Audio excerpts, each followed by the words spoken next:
In this lecture, we're going to examine some of the significant wars fought by the Greeks during the classical and Hellenistic periods, as well as some of the military innovations of Greek warfare. One of the most significant groups of wars fought by the Greeks involved the Persians, a series of military invasions or attempted military invasions of Greek territory by the Persians, as well as later Persian efforts to influence geopolitics of the region. This period of warfare begins with something known as the Ionian Rebellion. Greek city-states in Asia Minor, which is modern-day Turkey, rose up against Persian domination. This Ionian Rebellion was led by Aristagoras of Miletus, who was trying to fix some poor military decisions he had made. There were some other causes as well: high taxes by the Persians on Ionian citizens that contributed to discontent. The installation of a tyrant system by the Persians created more discontent, and a military conscription into the Persian military further angered Ionian citizens at that time. In the Battle of Marathon, 490 BCE, according to legend, an Athenian runner named Philippides was sent to run from Athens to Sparta to ask for assistance. According to legend, he ran over 140 miles, arriving in Sparta the next day. The Spartans, however, did not respond favorably to the request. Still, despite the efforts of Persian King Darius I, with a massive army, over 500 ships, the Greeks with a much smaller army, the Greeks defeated the Persians at the Battle of Marathon, despite being outnumbered something like 4 or 5 to 1. The Greeks had innovative use of several military techniques that we'll talk about in coming slides here, such as the phalanx and the shield wall.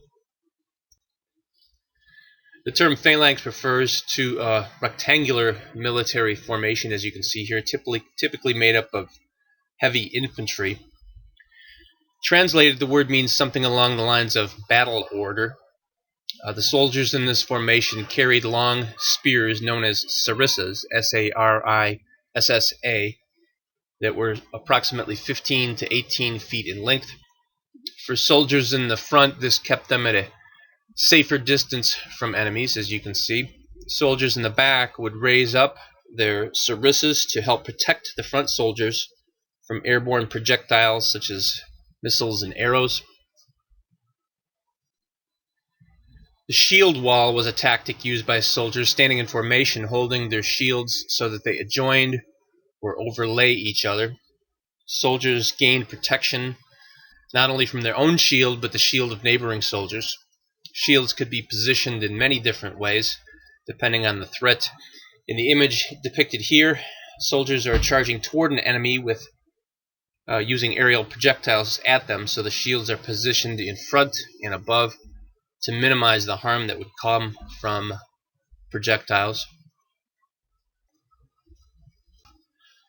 The basis of Greek military formations was a heavy infantry soldier known as the Hoplite.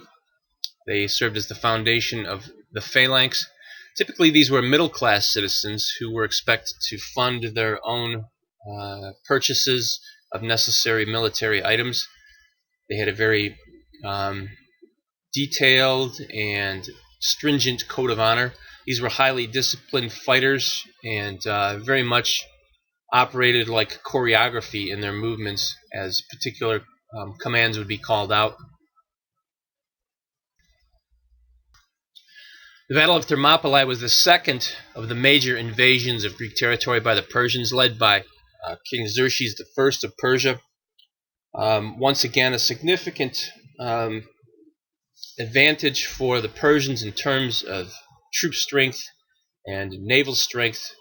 But again, it is difficult to invade any territory that's heavily defended. Xerxes this time invaded primarily by land, and 1,000 Spartans delayed 20,000 Persians long enough for the Athenian navy to inflict some serious damage, and Xerxes headed home. The film 300 was based on this particular battle, so if we are keeping score in our Greeks versus Persians contest, the score would be 2-0 in favor of the Greeks by this point. The last of the major attempts by the Persians to invade Greek territory occurs at the Battle of Plataea, 479 BCE. A much more unified front was put together among the Greek city-states to combat the Persian threat. As you can see, a doubling of the next largest invasion force. The Greeks win again. The Persians were utterly destroyed in retreat, and their leader Mardonius was killed. So if you at home are keeping score, the score would now be 3-0 in favor of the Greeks. This slide shows the roots of the invasion of Greek territory by the Persians. An interesting side note, if you look toward the bottom at the naval battle of Salamis, this was actually an effort of subterfuge or deception by the Greeks, who had sent a spy with disinformation to the Persian camp, indicating to the Persians that the Athenian navy was trying to escape. The Athenian navy actually was parked to the west of the island of Salamis, so as the Persians attempted to go through, you can see the channel to the west of Piraeus and the east of the island of Salamis. The Greeks had, or Athenian navy rather, had circled around the island of Salamis, caught them off guard, and inflicted heavy damage on the Persian navy. The net result of the repeated invasions of Greek territory by the Persians was something known as the formation of the Delian League, formed on the island of Delos. It was a military alliance of 150 Greek city-states. Purposes were to free any Greeks under Persian rule, to protect against Persian invasion, and finally, with a unified front, to get reparations from Persia for the repeated invasions and the costs associated with warfare. Initially, Athens led the Delian League. It was, as we discussed in a previous lecture, the most powerful of the Greek city-states, but later it assumed control of the Delian League. And we get to a period of what is sometimes called the Athenian Empire. It came out of the Delian League. I have written here that you could interpret this as the evolution of the Delian League if you take a more positive spin of the Athenian-dominated Delian League, or the devolution of the Delian League from a confederation into a de facto empire. Athens, which had been sort of the intellectual and cultural center of the Greek world, now became the military and economic center of the Greek world. This contentiousness over who would lead the Greeks led to what is known as the First Peloponnesian War. Many city-states had become embittered at what they saw as an attempt by the Athenians to create their own empire. The Athenians won many of the early battles, but eventually started to lose and had to sue for peace.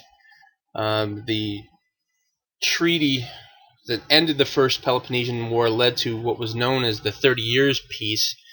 It was not necessarily so peaceful. There was some occasional flare-ups. But it became clear that there was emerging two main spheres of power in the Greek world, the sphere led by the Spartans and the sphere led by the Athenians. Though Athens was emerging as something of an imperial power, the city-state itself embraced a form of direct democracy where citizens made their own laws, unlike a republic in which citizens elect legislators. The assembly was open to adult male citizens, and they elected 10 generals. A council of 500 was chosen each year by lot, and 350 magistrates were also selected by lot. Yet despite this veneer of democracy, the aristocrats still dominated Athenian politics. We turn next to what is known as the Age of Pericles, sometimes referred to as the Golden Age of democracy, although democracy in some ways was diminished in this time period. Pericles was a famous politician, a noted orator, and a military leader during this time. When he was born, his mother believed he was destined for greatness, and the name Pericles translates roughly as something like surrounded by glory. Pericles came from a very wealthy family, and he was able to pursue many intellectual pursuits that his poor rivals could not. He was a patron of the arts, of literature, and of architecture. In some ways, he led progressive changes in the democratic government of Athens. He supported a law, for example, that allowed free theater attendance for the poor. They wouldn't have to purchase tickets to see performances. He increased wages for those citizens who served on juries.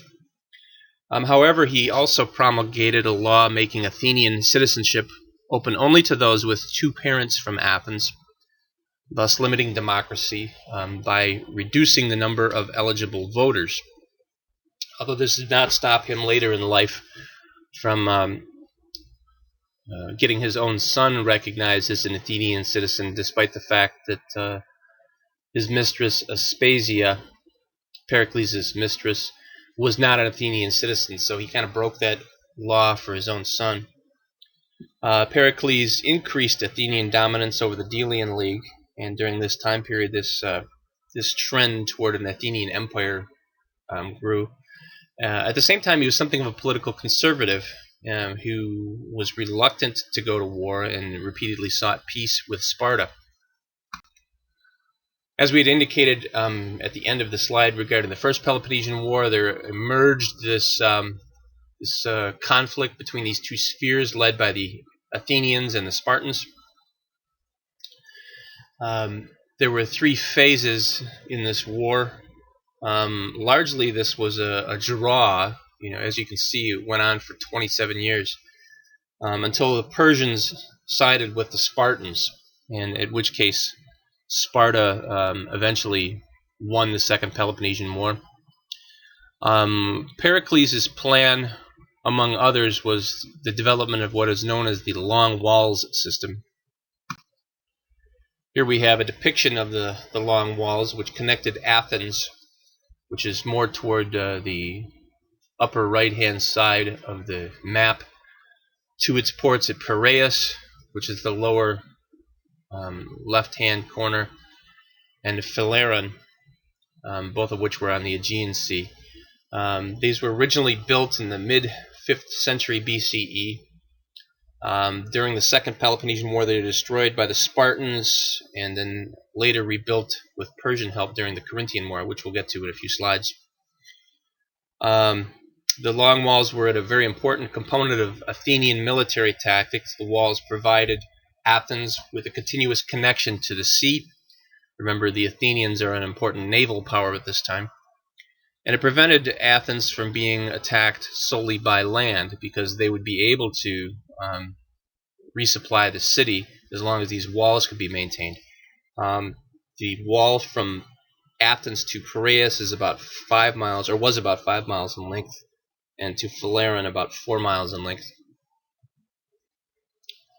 After the end of the Peloponnesian Wars, democracy was officially over in Athens. Instead, there was rule by a pro-Spartan group known as the 30 Tyrants. The Athenians very humbled, and Sparta was now the top Greek power. There was economic depression, widespread poverty all throughout the Greek world, and this was a period of what we would today call total warfare, the mass destruction of not just military forces, but cities, economies, and widespread attacks on the citizenry in a way that previous wars had not been fought. Despite the fact that the Spartans came out on top in the Peloponnesian Wars, you still had quite a bit of competition between Athens, Sparta, and Thebes for dominance in the Greek territories. By 396 BC, Persia had allied with both Sparta and Athens, contributing more to this instability. The Persians, of course, doing this strictly for political reasons, to support both sides and keep them fighting each other, and perhaps weakening the Greeks as a whole for either a future invasion or so that they would not have the ability to fight the Persians. In the Corinthian War, which was 395 to about 387 BCE, Spartan dominance was ended, which created even more instability because the top power had sort of been knocked from its position of prominence. That led to the creation of what is known as the Second Athenian Empire, fairly short-lived, something like 378 to 355 BCE. They maintained relative dominance in the eastern parts of the Peloponnesian Peninsula, but the Thebans were fairly strong in their own region until 362. But with no outside threat, this Second Athenian Empire was somewhat doomed because the allies of Athens really didn't have a reason to stay connected to the Athenians as part of the Delian League or the Second Athenian Empire, and they rose up against the Athenians. In the middle of this mix, we have the rise of Macedon or Macedonia as a regional power. Now, Macedon had been something of a cultural and political backwater. You can see it's in the Balkan region, modern-day Balkan region, and not part of the Peloponnesian Peninsula, where the major Greek city-states were located. Leadership had fluctuated in the 4th century BCE, as we talked, between Athens, Sparta, and Thebes. When Philip II became king of Macedonia, he engaged in a period of military buildup and the rise in prominence of his region of Macedonia. There had been many warnings by Greek leaders and philosophers about the growing power of Macedonia that was mostly ignored by the political leaders of Athens, Sparta, and Thebes, who were too busy squabbling amongst themselves.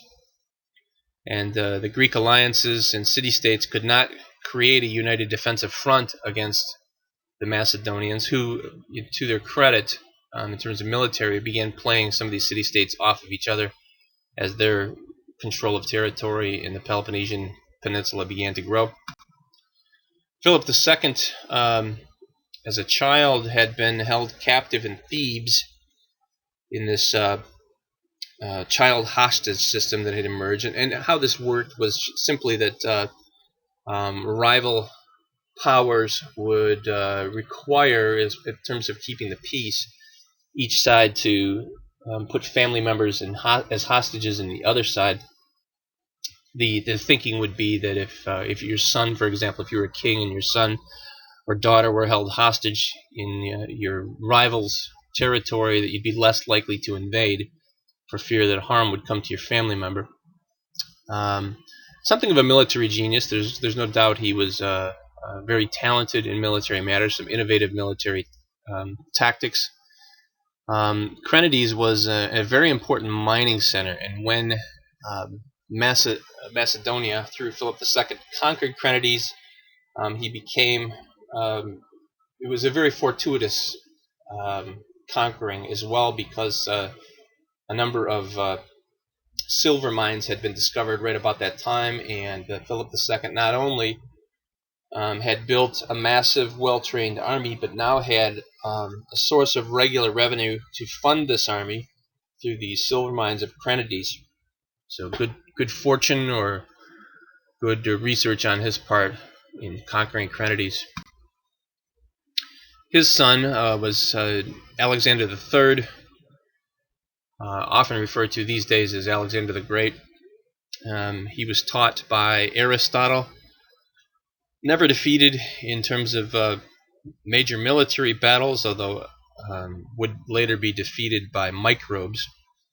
Definitely a military genius. After he conquered Egypt, he began to think of himself in godlike terms. Of course, the Egyptians, after conquering the political and military leadership of Egypt, named him Pharaoh. So there was a sense that he was a man of destiny, and of course the Egyptian pharaohs had godlike qualities ascribed to them.